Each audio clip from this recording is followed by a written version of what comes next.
My project consisted of, it was a community service project, and I chose two locations for my project. The first one was New Life Evangelistic Center, and the second was St. Louis Dream Center. I chose both of these locations because no, I wasn't trading stock. I wasn't, working with a neurosurgeon or taking ballroom dancing classes like I said in my blog. I mean, like I said earlier, that's good stuff, but I just chose not to do that kind of stuff.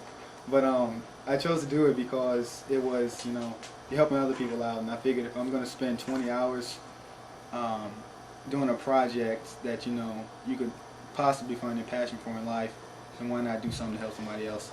So I did that, and my first day started Mother's Day, which was the Sunday before last, and I went to the New Life Evangelistic Center, and I got there at around 8, and basically there were about 50, 60 homeless people who came in that day, and I made food for them along with like other volunteers, and we basically served them all day, and I got to talk to them, which wasn't a real rewarding opportunity because they're vagrants and everything, but they had a lot of wisdom that you don't get in the office or at the stock market or something like that.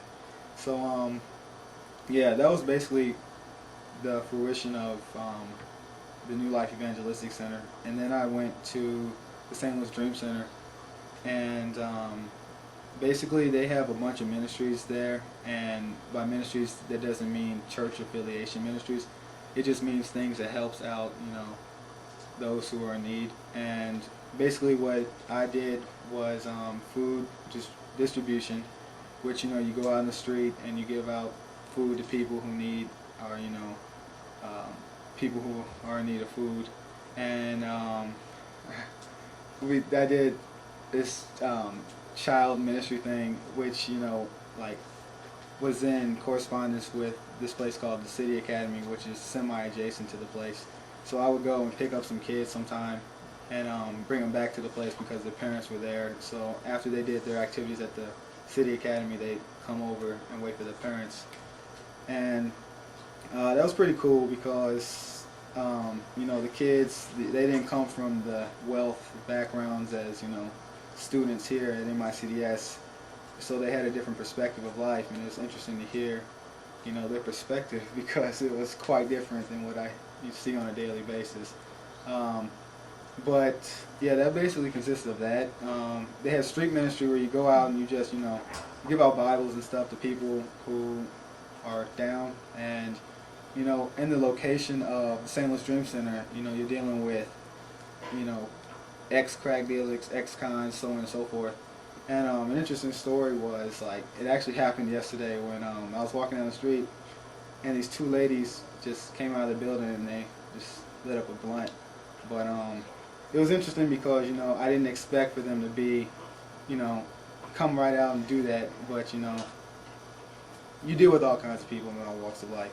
How did you find out about the organizations that you worked for? I actually knew about it. My dad lives in South City, Mm-hmm. So the New Life Evangelistic Center was, it's in downtown, so it's probably like 10 minutes from there.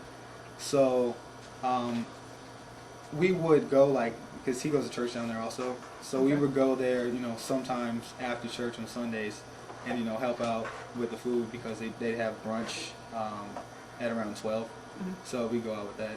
And when you worked there, what kind of food were you preparing? It was actually really good food, for real.